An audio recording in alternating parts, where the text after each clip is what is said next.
पवार जी जो युवा मोर्चा के जिला के अध्यक्ष रहे हैं, नवीन प्रकाश पार्टी में कई दायित्वों का निर्वहन कर चुके हैं। बंधुओं, आज की प्रेस वार्ता मुख्य रूप से इस विषय को लेकर आयोजित की गई है, जिस विषय की चर्चा आज पूरे देश में हो रही है। विगत 1 फरवरी को देश के यशस्वी वित्त मंत्री श्रीमती निर्मला सीतारमण जी ने प्रधानमंत्री नरेंद्र मोदी जी के मार्ग निर्देशन में जो लोक कल्याणकारी बजट पेश किया है, यह बजट गांव, गरीब, किसान, आदिवासी, दलित, पिछड़ा, शोषित, वंचित, दिव्यांगजन, आर्थिक रूप से पिछड़े तथा मध्यम वर्ग के लोगों को सशक्त बनाने वाला बजट है। अमृतकाल का यह पहला बजट देश के लोगों के जनजीवन में बदलाव करने वाला है। एक समावेशी बजट है, समाज के सभी तबकों को ध्यान में रखकर बनाया गया बजट है। भारत की जो आर्थिक प्रगति हुई है, आज हम दुनिया के सबसे बड़ी इकोनॉमी तो नहीं, लेकिन 5वीं इकोनॉमी बनने में सफल हुए हैं। और ये रफ्तार अगर जारी रहा तो हमको तीसरा सबसे बड़ा आर्थिक ताकत बनने में वक्त नहीं लगेगा, ऐसा अर्थशास्त्रियों का मानना है। बजट पर पूरे विस्तार से चर्चा तो संभव नहीं है, लेकिन उसकी जो कुछ खास बिंदु हैं उस पर आप लोगों के बीच चर्चा करेंगे आदरणीय नवल किशोर यादव जी, और मैं इनसे आग्रह करते हैं अवगत कराएं। आदरणीय हम लोगों के पार्टी के युवा नेता, स्थानीय नेता और क्रांतिकारी साथी संजय टाइगर जी, नवीन जी, कौशल जी और हमारे पार्टी के तमाम अधिकारी और पदाधिकारीगण, पत्रकार बंधुओं, इलेक्ट्रॉनिक्स मीडिया और प्रिंट मीडिया के भाइयों, आप तमाम लोगों को हार्दिक अभिनंदन और वंदन करते हैं। ये जो आज बजट पर हम लोग कुछ मुद्दों पर जो बिहार के हित में है, जो गरीबों के हित में है, जो गांव के हित में है, जो किसानों के हित में है, जो नौजवानों के हित में है, जो महिलाओं के हित में है, जो मछली पकड़ने वाले लोगों के हित में है, जो खास जो खंड है उसको आप लोगों के सामने रखना चाहते हैं। देश में करदाताओं की संख्या लगातार बढ़ रही है, लेकिन 8.20 करोड़ करदाताओं में 7 करोड़ लोग 7 लाख से कम इनकम के हैं, जिनको ये अमृत काल के बजट में मुनाफा हुआ है। एक नया पैसा उनको रिटर्न नहीं भरना है। ऐसे लोग 7 करोड़ देश में हैं। केंद्रीय बजट से बिहार को 102 करोड़ 735 रुपए की राशि इस बार मिलेगी बिहार को, जो हर बार से 25,000 करोड़ रुपया अधिक है। वो बिहार के विकास के लिए और बिहार के कामों के लिए भारत सरकार ने अपने बजट में उपबंध किया है। बिहार को और विकसित बनाने के लिए और काम करने के लिए जो बार बार बिहार की सरकार, मौजूदा सरकार कहती है कि केंद्र ध्यान नहीं दे रही है, 25,000 करोड़ रुपया यह राशि और विकास करने के लिए ऋण, मुफ्त ऋण, जिसपे एक नया पैसा ब्याज नहीं लगेगा और 50 साल में उसको रिटर्न करना है। ये विकसित बिहार बनाने के लिए, सक्षम बिहार बनाने के लिए, पढ़ा लिखा बिहार बनाने के लिए, उत्तम बिहार बनाने के लिए आदरणीय नरेंद्र मोदी जी के नेतृत्व में ये उपबंध किया गया है।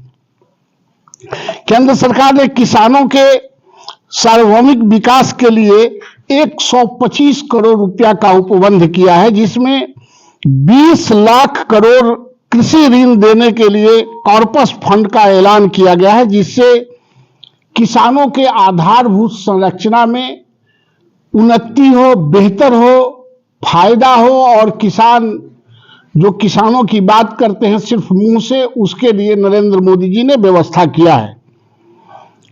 बिहार में निषाद समाज के बड़ी आबादी रहती है, जिनके पूर्ण कल्याण के लिए 6,000 करोड़ रुपया का ऐलान किया गया है बिहार के बजट में उपयोग के लिए। इनके उन्नति के लिए 6,000 करोड़ रुपया निषादों को आगे बढ़ाने के लिए, उनकी आर्थिक स्थिति ठीक करने के लिए, उनके व्यवसाय को बढ़ाने के लिए 6,000 करोड़ रुपया भारत सरकार ने दिया है। बिहार सदियों से मोटे अनाज के लिए, जो हमारे यहाँ कोदो होता था, ज्वार होता था, बाजरा होता था, कुदूर होता था, रामदाना होता था, ऐसे अनाज को उत्पादन करने के लिए प्रधानमंत्री जी ने एक वर्ष में मोटे अनाज के उत्पादन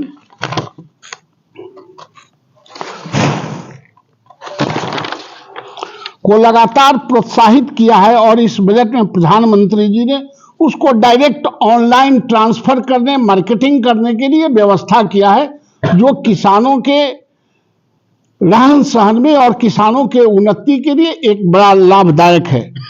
प्रधानमंत्री किसान योजना एक सफल स्कीम रही है। बिहार में लगभग 80 लाख किसान इस योजना के लाभार्थी हैं।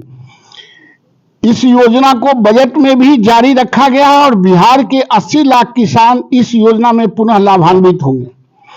बिहार एक कृषि प्रधान राज्य के रूप में जाना जाता है। बिहार में के कुल कार्यबल 67% लोग कृषि पर आधारित हैं। कृषि उद्योगों पर भी निर्भर हैं। बिहार में 21वीं शताब्दी के अनुकूल कृषि आधारित अवसर रचनाओं को विकसित करने के लिए केंद्र सरकार ने एग्रीकल्चर एक्सीलरेटेड फंड का भी घोषणा किया है, जिससे खाद्य संस्करण में के क्षेत्र में बड़ा अवसर बिहार को आएगा। बिहार के युवाओं को इस कार्यक्रम का लाभ उठाकर भविष्य में बिहार को निर्माण कार्य कराना चाहिए।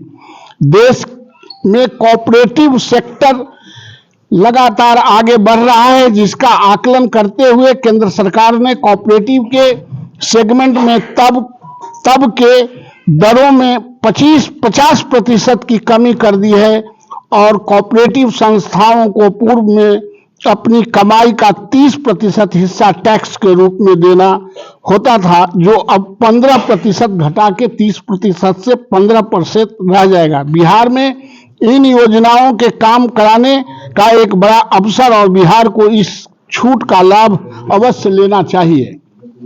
प्रधानमंत्री आवास योजना देश में गरीबों को आवास उपलब्ध कराने की यह आज तक की सबसे बड़ी सफलतम स्कीम है। देश में 8 वर्षों में करोड़ों मकानों का निर्माण किया जा चुका है। बिहार में वित्तीय वर्ष 2022-21 में ग्रामीण क्षेत्रों में 10,48,591 पक्का मकान निर्मित हुए एवं वहीं शहरी क्षेत्रों में वित्तीय वर्ष 2021-22 में 5,30,255 लाख मकान निर्मित हुए। इस प्रकार 2 वित्तीय वर्षों में बिहार में कुल 15,78,846 घरों का निर्माण हुआ है।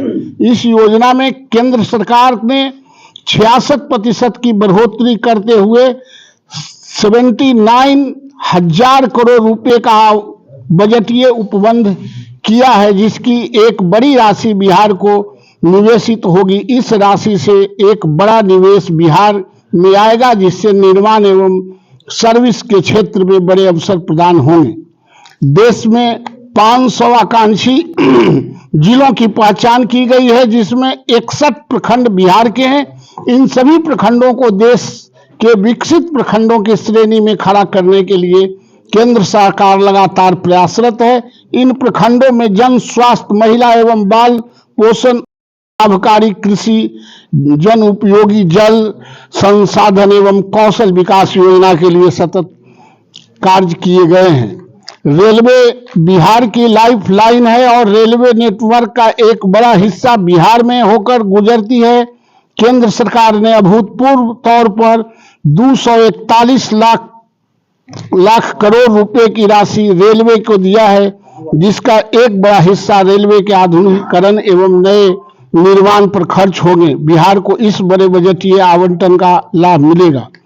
देश में बड़ी संख्या में अमृत भारत स्टेशन बनेंगे, जिसमें 17 स्टेशन मुजफ्फरपुर, ढोली, रामदयालु नगर, बरौनी, हाजीपुर, खगड़िया, मानसी, नवगछिया, दलसिंहसराय, सोनपुर, लखमीनिया, शाहपुर, महेशकूट, दिघवाड़ा, साहेबपुर कमाल, भगवानपुर, बेगूसराय बिहार के चिन्हित किए गए हैं। इन सभी स्टेशन पर roof top plaza, city centre, गिट्टी रहित प्लेटफॉर्म का निर्माण होगा। साथ ही इस सभी जगहों पर 5G की सेवा मुफ्त उपलब्ध होगी। एक जिला एक उत्पाद हमारा महत्वाकांक्षी कार्यक्रम है एवं इसे प्रोत्साहित करने के लिए